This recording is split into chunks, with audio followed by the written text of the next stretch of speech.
Are you just constantly running on empty? Reaching for that third, maybe fourth cup of coffee just to push through the afternoon? Look, if you are so tired of being tired, you are definitely not alone. In this explainer, we're going to break down the real physiological reasons why so many of us feel this way. And most importantly, what you can actually do about it. All right, let's dive right in. So here's our game plan. We're going to start by really understanding the problem. Then we'll dive into the 4 foundational pillars to rebuild your energy from the ground up: fuel, sleep, movement, and your nervous system. Then we'll wrap it all up with these super simple action plan you can start using like today. First up, let's talk about this low energy epidemic. And I want you to really hear this. Feeling sluggish is not a moral failing. It's not because you're lazy or you're unmotivated. Nope. There are real physical things going on in your body.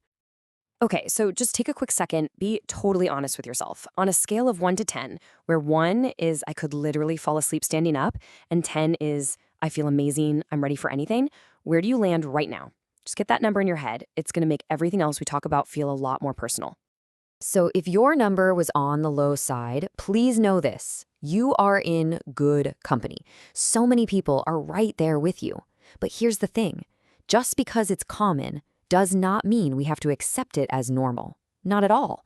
There are so many things we can do to get that number way, way up. I absolutely love this quote. Think about it like this. Energy is your body's currency. It's what you spend on everything, your job, your family, your passions. You wouldn't try to go shopping with an empty bank account, right? Well, you can't give to anything or anyone if your own energy well is completely dry. All right, let's get into our first pillar. Fuel. Seriously, what you put on your plate is one of the fastest, most powerful ways to completely change how you feel all day long. You know that 3 p.m. slump where you feel like you do anything for a cookie or another coffee? Yeah, that's the blood sugar roller coaster. You eat something like a donut or you drink coffee on an empty stomach, your blood sugar shoots up, you get this quick little buzz, and then bam, it crashes. And that crash leaves you feeling even more wiped out than you were before. Okay, this campfire analogy just makes so much sense. Think of simple carbs, sugar, white bread. They're like the kindling on a fire. Whoosh, they burn super hot and fast. You get this big flame, but then, whoof, they're gone. But protein and fats, oh, those are the big, dense logs. You put one of those on the fire and it burns slow and steady, giving you that consistent, stable heat for hours. That's the kind of energy we're after. So how do we build that slow-burning fire? It's really about 3 simple habits. First, every time you build a plate, make sure it has protein, healthy fat, and some fiber. Every single meal. Second, a real game changer, have your coffee after your food. Having it on an empty stomach just messes with your stress hormones. And third, eat regularly. Skipping meals is basically a guaranteed ticket to that energy crash. Okay, pillar number 2. It's the one we all know we need, but it's usually the first thing to go when life gets busy: sleep. And this isn't just about not feeling tired. This is your body's critical, non-negotiable time to repair, to heal, and to get charged up for the next day. And this right here shows just how deep the damage goes. When you consistently get less than 6 hours of sleep a night, it directly hurts your mitochondria. Remember those from biology class? They're the literal power plants inside every single one of your cells. So if your power plants are sputtering and failing, there's just no way you can produce energy. It's simple biology. We make bedtime routines for our kids because they work. It's time we start treating ourselves with that same care. This means making your bedtime a priority, for real. Put your phone to bed in another room an hour before you plan to sleep. That blue light is a killer for sleep quality. Create some kind of wind-down ritual that signals to your body, hey, it's time to chill out, and make your room a cool, dark cave. All right, on to our third pillar, and this one might feel like a total paradox. I get it.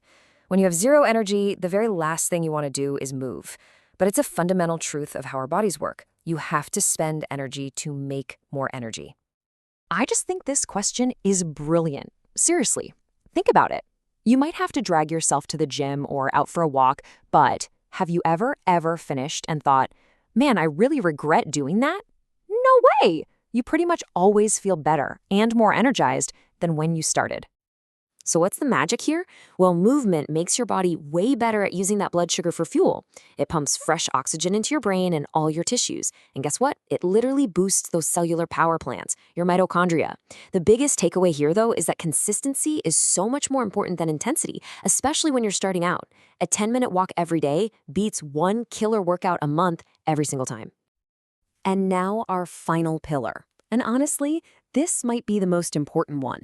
If you feel like you're doing everything else right, you're eating well, you're sleeping, you're moving, but you're still exhausted, this is where you need to look. Your nervous system is the foundation that everything else is built on. So our bodies basically have two main channels we can be tuned into. There's sympathetic, which is that fight or flight, stress mode, and then there's parasympathetic, our rest and digest, calm mode. The problem is modern life, with the constant pings, the deadlines, the news, it keeps so many of us stuck in that go, go, go mode, which is just constantly draining our battery. All the good stuff, healing, repair, energy renewal, that can only happen when we switch over to slow down mode. And this pyramid of health, it shows you exactly why this is so critical. I mean, look at this. Everything else we're always chasing in health, hormone balance, gut health, even the big three we just talked about, nutrition, sleep, and movement, they are all sitting on top of this one thing, the base, a regulated nervous system. If that foundation is shaky, the whole pyramid is just going to crumble. It's that fundamental. But here's the really good news. Switching your state doesn't have to be some big, complicated thing. Super simple actions like box breathing or even just humming or singing in the car can send a direct signal of safety to your brain. Sprinkling these tiny little resets throughout your day is how you start shifting from that draining stress state into a restorative one. Phew. Okay, we have covered a lot of ground. So let's pull it all together into a really clear, straightforward action plan that you can use to start getting your energy back right now.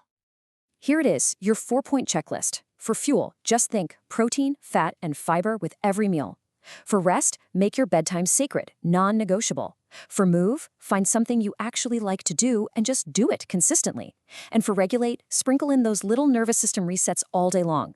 See, these aren't just 4 separate things to do. They all work together to build a super strong, stable foundation for lasting energy. So let's end with this. Please don't try to change everything all at once. That's a recipe for burnout. Just look back at what we've talked about and ask yourself this. What is one small thing I can commit to doing today? Maybe it's having coffee after breakfast. Maybe it's putting your feet up the wall for 5 minutes. Maybe it's a 10-minute walk. Just pick one thing and start there. Because reclaiming your energy doesn't begin tomorrow. It begins with the very next choice you make.